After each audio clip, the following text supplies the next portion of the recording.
Dumelang, my name is Daniela and welcome back to my channel. Like any other day, I'm going to stress that this platform is for everything crop production. But if you are a returning and a subscriber, thank you so much for coming. Thank you for subscribing and thank you for commenting, and I hope these videos do help you in reaching your goal to become the ultimate farmer that you want to be, right?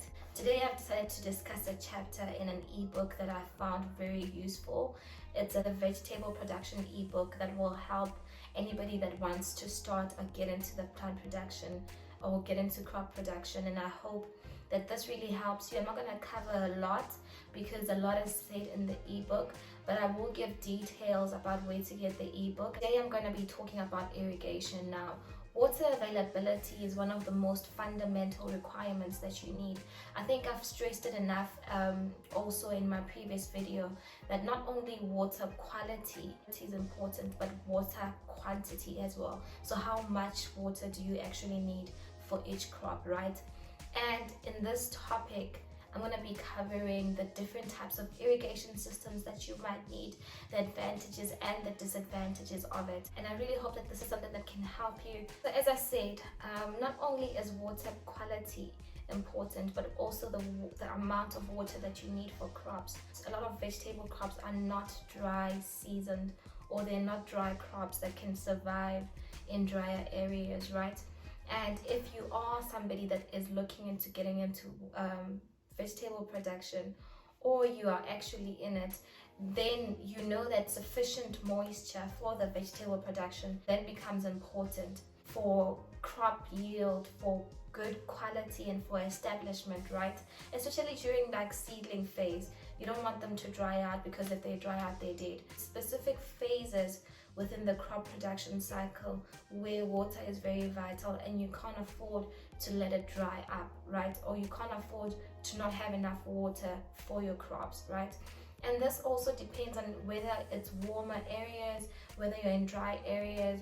Also, it seldom happens that rainwater will be enough to service that, and that's why even in my previous video about the requirements that you need for starting a farm, I said you would either need to drill a borehole, or you would need to you would sort of kind of need to supplement the water as opposed to just depending on rainwater. And I think rainwater will never be enough, right? I stand corrected, but in some areas it will never be enough to supplement or to give off for vegetable production alone. You then need to supplement it with borehole or any other water source that you might have. So as I said, you would then need to supplement your water. This will be maybe you getting water from the dam, you're getting water from the river, or drilling a borehole just to supplement the water that you get as opposed to rainwater, right? So in terms of water requirements, that will then depend on the type of season that you're in, the area that you're in, how dry it is or how not dry it is, right? And as well as the type of crops that you're growing. Some crops need more water than others don't need a lot of water. So that varies per season, per area, per soil, the type of soil that you have, or per crop that you have, right? So it's so important that even though you're going to supplement it, you need to know which type of irrigation system to put in, as opposed to you just getting any other irrigation that might not even be needed for the type of crop that you want. Alrighty, I think now we can get into the 3 types of irrigation systems that we have. So in vegetable production, you're going to get 3 different types of irrigation systems. You're going to get the drip irrigation, number 2 is the overhead irrigation, and number 3 is the flood irrigation. The advantages and disadvantages, but I just want to discuss them and then I'm just going to go over them. But if you guys need more information on this, then you can get the ebook and go through it and read it and understand it, because the different types of irrigation then depends on preference, it depends on water availability and things like that. So you don't just choose any irrigation system that you want. It depends on how much water is actually available, which crops you're actually doing, and your preference as well, what your preference is, right? So in terms of drip irrigation, the advantage is that the plant is planted right next to the hole. So with drip irrigation, it uses very thin pipes that have holes in them, and then the plant is planted right by the hole. So even when it's time to irrigate, the system irrigates exactly where the plant is, instead of actually flooding up the whole place. So it's a hole, a plant, a hole, a plant.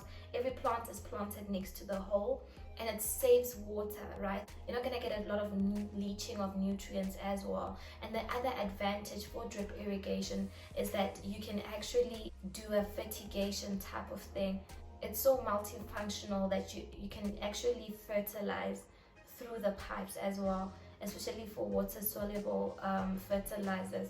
You do irrigation and fertilization at the same time. So essentially that's the advantage of it. And lastly, the other advantage is that there's reduced evaporation.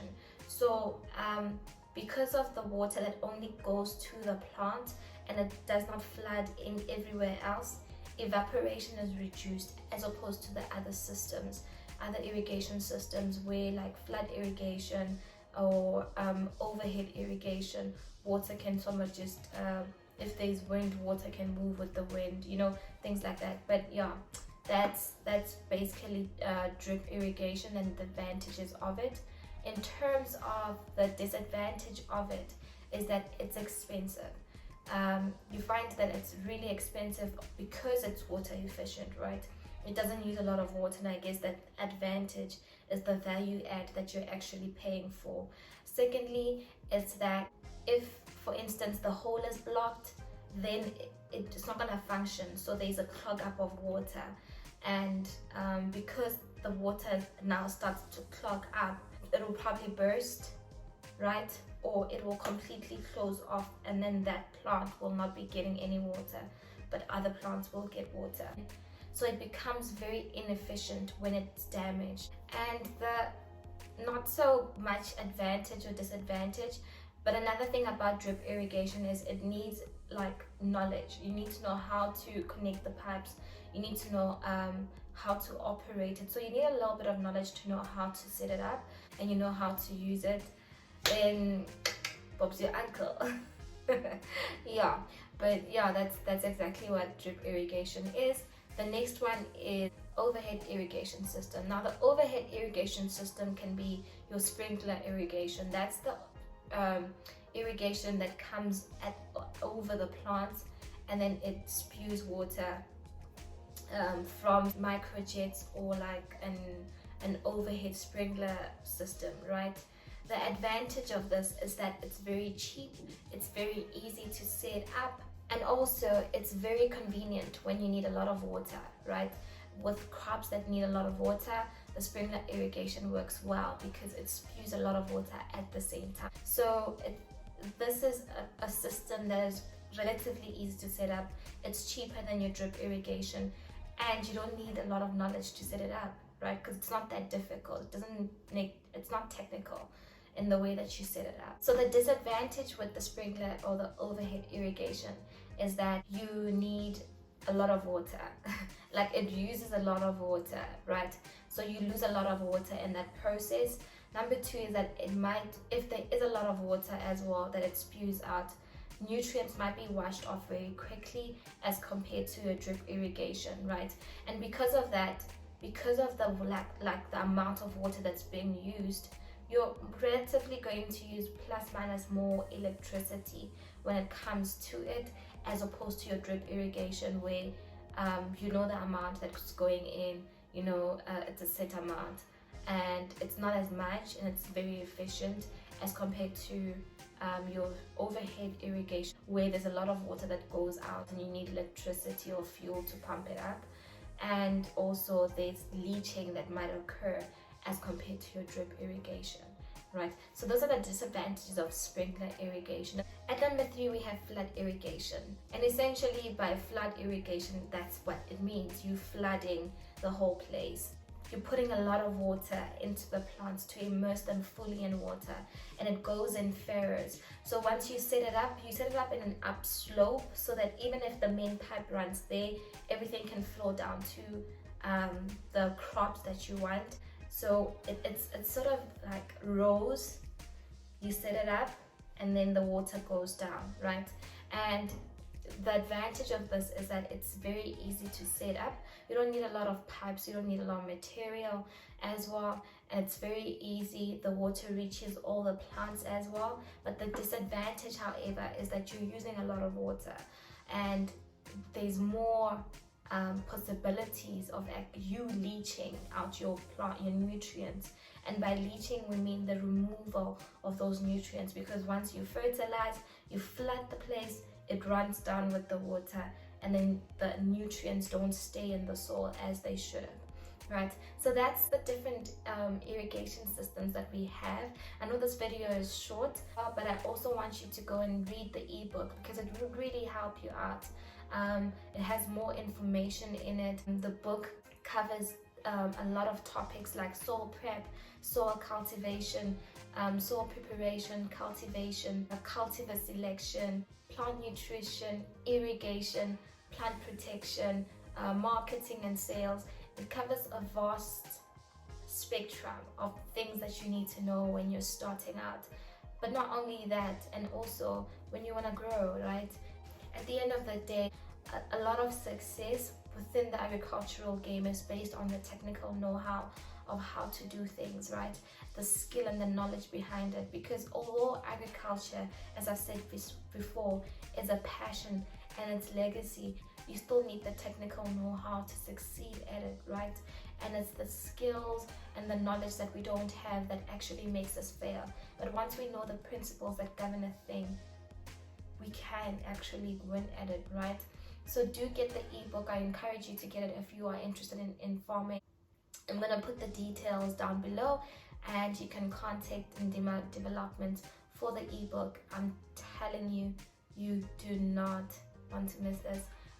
This is your chance to get into farming. This is your chance to know and fully immerse yourself, right?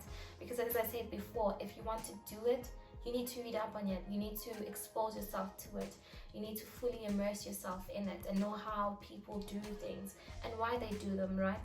So yeah, this is it for me today, and I hope you did enjoy it. Please don't forget to like, subscribe, and comment, and let me know what you think.